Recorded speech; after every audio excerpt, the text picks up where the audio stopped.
Hello, hello, hello. My name is Taylor. This is Cozy Corner. We are still in our Sweet Oblivion series. Please make sure you subscribe, follow, like, and turn on those notifications for more because we're dropping content every Wednesday. So at this point, my sophomore year is going great. I have joined so many different clubs and organizations, and I'm just flourishing in life. Now, as you can imagine, Rebel is not too pleased.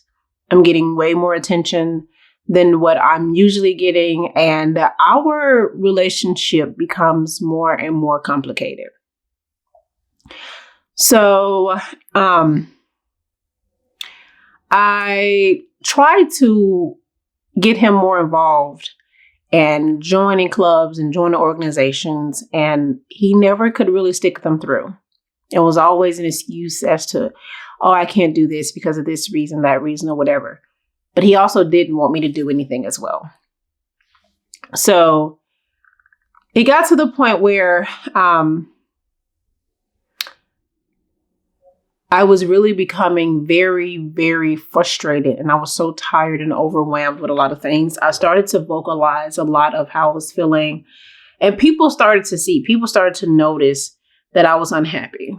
A lot of my friends and people that was close to me started to notice that something was wrong, something was off. And I think the more and more he had things like going on at home, like if his parents couldn't pay for his schooling on time, and like, which it can be embarrassing, like if you're going to the cafeteria to get something to eat and they turn you around because your parents didn't pay your tuition, and you're having to like go through that constantly. And so it was always something. And so at this time, we had decided around this time to take a break.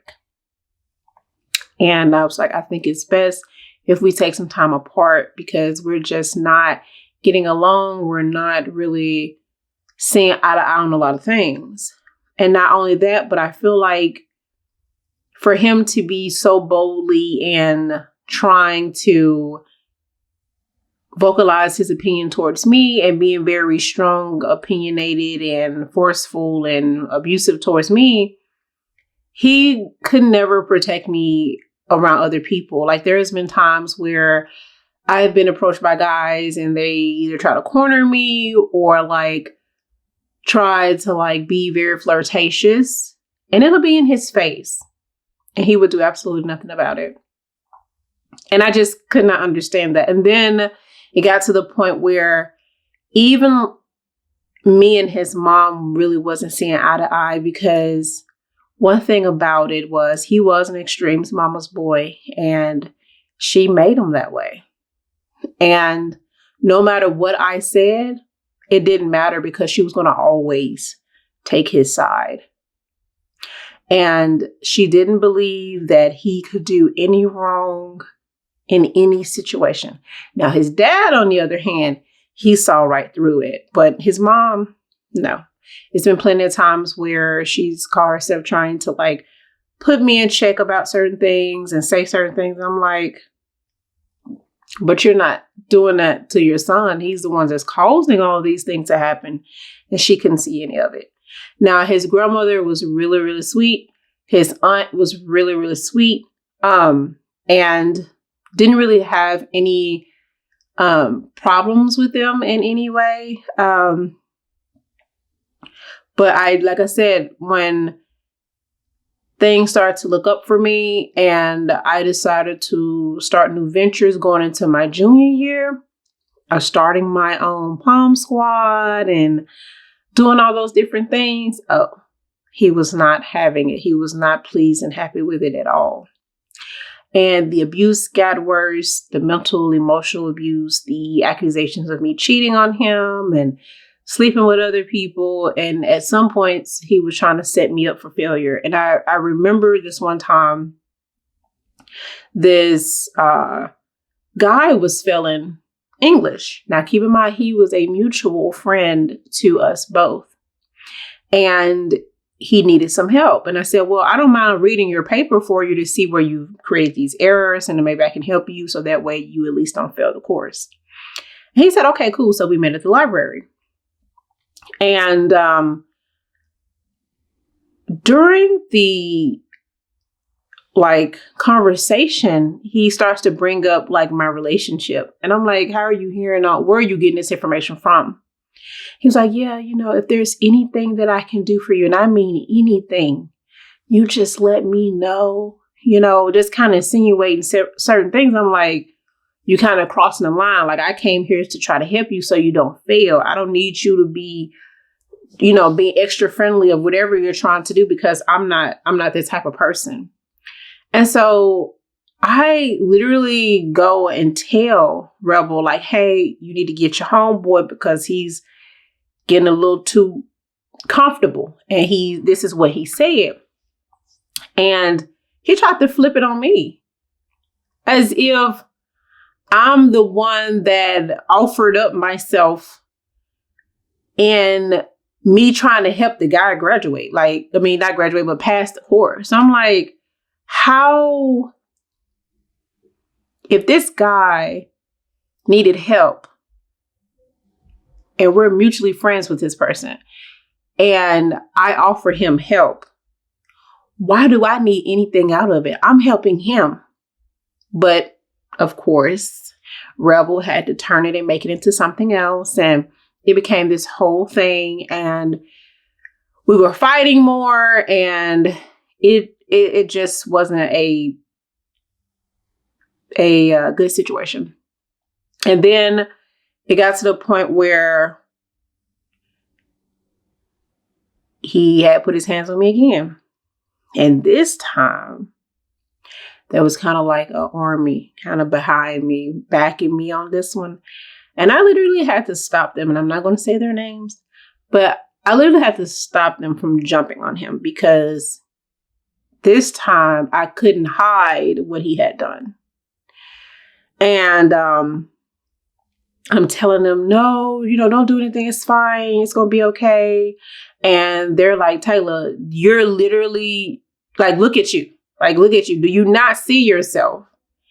And I'm making excuses once again, making excuses about all these different things. And I'm like, you know what? We're not together. They was like, good. You need to stay far away from him. And it got to the point where a lot of them was trying to escort me to class and make sure I was okay. They would always ask, are you okay? Do you need anything? Is he bothering you? And it got to that point. And I told them, I was like, no, I'm fine. Everything's going to be okay. But I appreciate your concern, but I don't need y'all to be really involved in everything that's going on. I got it under control. And so that happened, and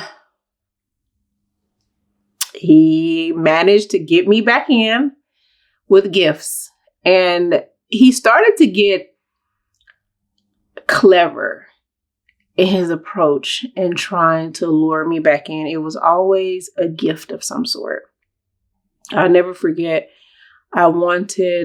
he would either take me shopping to go pick out something, but I remember we went to the store and they sold paraphernalia, Greek life paraphernalia. They sold all types of little cute things. And I went in the store and I saw this peach bag. It was so beautiful and I wanted it. And I looked at him like, oh, this is so pretty and nice. This is, and he was like, yeah, it's nice. And now this was before the incident happened. And the incident happened. And when we tried to make up, he had bought me the bag. He was like, yeah, I just wanted to show you that it'll never happen again. I'll never put my hands on you again. This will, it was a situation, poor judgment, all these different things. I'm like, okay, I guess I can forgive you for this situation. And it became a thing where it was always some form of gift that I was getting. And after a while, I had collected so many gifts. I didn't really think, and it's weird because I'm getting gifts and standing in the mirror covering up black eyes and busted lips and in the tub crying at night. And I just, it didn't dawn on me. I don't know. I don't know if I was completely zoned out or if I don't know what mindset I was in, because I clearly had just lost all sense of self in that moment. So junior year still going on. And one thing unexpected happened that neither one of us was planning. And that was the turning point in finding out like the abuse wasn't enough. But as time went on and things started to grow darker, I would say, in our situation. Because at this point, with everything going on, I wasn't even trying to find a way out. I was just comfortable being in that spot. I think I had sunk so low that I was like, I'm here and I'm just going to sit here in this dark room all by myself, because that's kind of how I felt. And when I got pregnant, that's when reality started to click for me, in the sense that, oh my goodness, not only am I with an abusive man, but I have gotten pregnant by my abuser. And now there's possibly a baby that's going to have to be brought into this situation. What am I going to do? And that was the scariest thing of my life.